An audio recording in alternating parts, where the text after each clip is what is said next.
This bubble is much bigger than the one the Fed created that popped in 2008. This is going to be far more disruptive. And no, it's not just stocks that are in a bubble.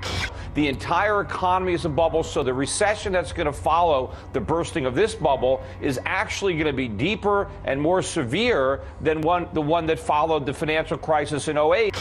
It's not viable. So I say it's coming to an end. We're going to have a sudden cataclysmic end, which is sort of what happened to the Soviet system.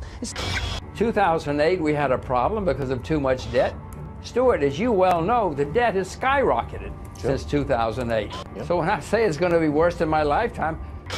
The global situation has created an environment for financial panic. The financial panic conditions have been in place for quite a while. What Trump's victory's done is just kind of played it off for a little bit, possibly. And I think that the crisis that is coming is going to be a dollar crisis, and it's going to be a sovereign debt crisis. That's the only way that this thing is going to end. All empires end, and we're the empire. And it's going to end. It's going to be for economic reasons. It's not because the Russians are coming, and it's not going to be because the Chinese are coming. And we're going to fail because we're working with a failed system, especially in this century. In the last 17 years, it's been a disaster. What's going to happen is they're going to raise interest rates some more.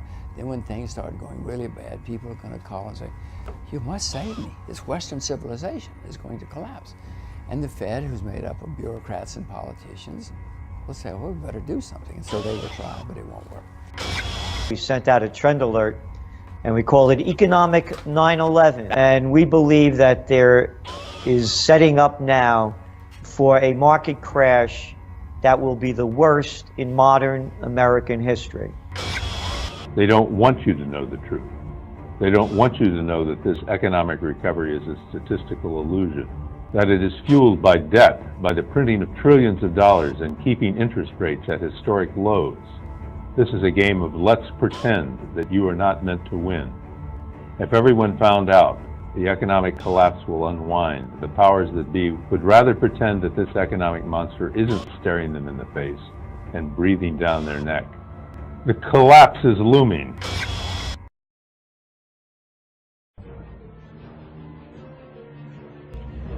Estaríamos nós no limiar de uma grave crise financeira? Muitos especialistas afirmam que sim.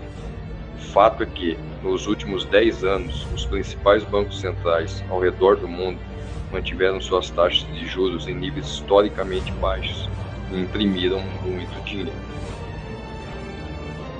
A receita perfeita para a criação de bolhas na economia. Para se ter uma ideia, no intuito de se recuperar da crise de 2008, somente o Fed, ou Federal Reserve, conhecido como Banco Central Americano, injetou aproximadamente 4 trilhões de dólares no mercado entre 2008 a 2014. São 4 trilhões de dólares que foram simplesmente criados a partir do nada, um aumento de mais de 500% da sua base monetária em apenas 6 anos. Além disso, o Fed manteve sua taxa de juros no seu nível mais baixo, 0% ao ano, por vários anos, até dezembro de 2015, quando voltou a subir, um cenário sem qualquer precedente na história.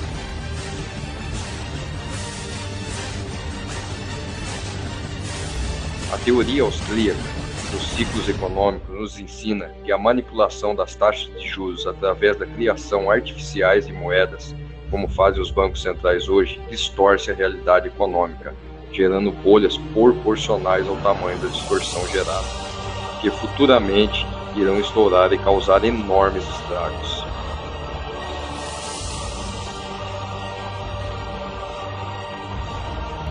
Sabendo-se disso, pergunto a você, se isso aqui gerou a crise das .com em 2001 e isso aqui gerou a bolha imobiliária em 2008, o que será que isso aqui vai gerar?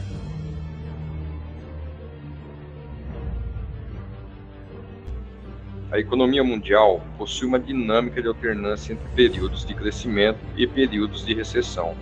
Essa alternância de períodos da economia é mais conhecida como ciclos econômicos. países diferentes possuem pesos diferentes que se referem a esses ciclos. Sem dúvida alguma, o país que está no centro de tudo isso e que possui uma maior relevância determinando o equilíbrio econômico e financeiro de todo o planeta são os Estados Unidos.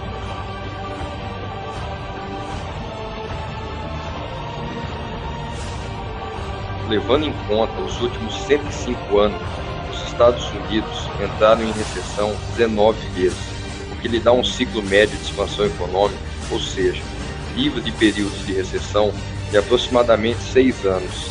A atual expansão iniciada em 2009 já é a segunda maior da história, e se os ventos não mudarem, até julho de 2019 ela se tornará a maior da história, somando 121 meses ininterruptos de crescimento, ultrapassando os 10 anos de crescimento da década de 90. Esse fato por si só não tem muita relevância, mas o problema é que não é só isso. Para tentar sair da crise gerada pela bolha imobiliária de 2008, o Fed está usando a mesma receita que ele usou para criar a bolha em primeiro lugar, só que de uma forma muito mais intensa.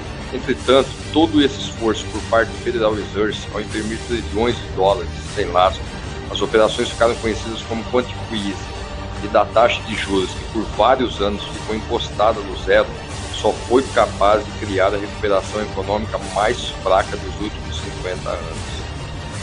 Esse tipo de situação não ocorreu apenas nos Estados Unidos. A maior parte dos maiores bancos centrais do mundo inteiro, como o Banco Central Europeu e o Banco Central Chinês, por exemplo, fizeram algo semelhante com suas economias. Para se ter uma ideia desse tsunami de crédito fácil, sem lastro, que inundou o mundo nos últimos 10 anos, hoje, segundo o relatório do Instituto Internacional de Finanças, o total da dívida global ultrapassa a marca de 247 trilhões de dólares, o que representa hoje 318% do PIB mundial. E essa dívida ainda ela é acompanhada por mais 630 trilhões de dólares de derivativos bancários registrados pelo Banco de Compensações Internacionais. Somando a dívida e derivativos, o resultado chega a quase 4 trilhão de dólares. Esse número é muito superior às obrigações que tínhamos antes da crise de 2008, o que também nos indica que a próxima crise será exponencialmente maior.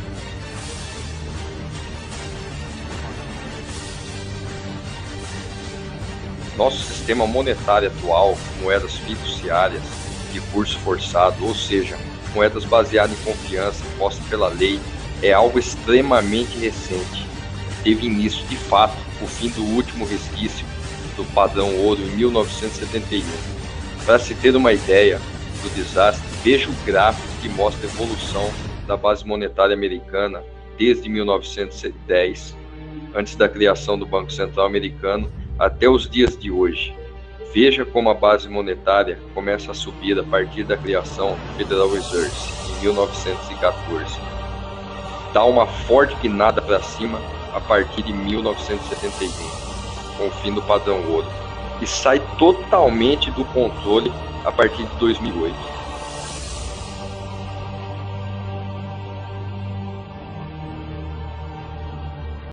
Eu vou mostrar agora a velocidade que se cresce a dívida americana, baseada nesse crédito fácil. São quase 1,5 milhão de dólares por minuto o aumento da dívida americana, o endividamento dos americanos. Essa matéria nos mostra números alarmantes de que os americanos estão gastando muito além do que realmente podem. E ainda pior, com acesso a todo esse crédito fácil, eles acabam por tomar empréstimos e hipotecas e alocarem esse capital em ações no mercado acionário e em criptomoedas, na esperança de altos rendimentos.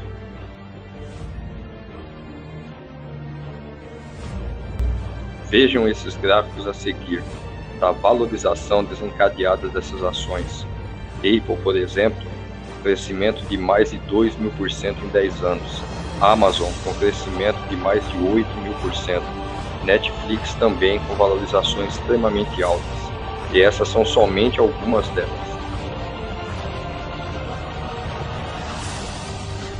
Agora vejam o que ocorre quando um ativo sobe de forma muito rápida e com grandes percentuais de valorização. Como exemplo, esse é o Bitcoin, que subiu mais de 7.000% em pouco tempo, atraindo muitos investidores na esperança de ganhos altos e rápidos. Porém, observe o que ocorre quando esse forte movimento de alta para de se manter. Ocorre uma fuga massiva de capital, gerando desvalorizações extremamente altas e rápidas também, o estouro da bolha. Levando em consideração essas informações e muitas outras, eu tenho a conclusão que o estouro da bolha na economia americana é iminente e está muito próximo de ocorrer.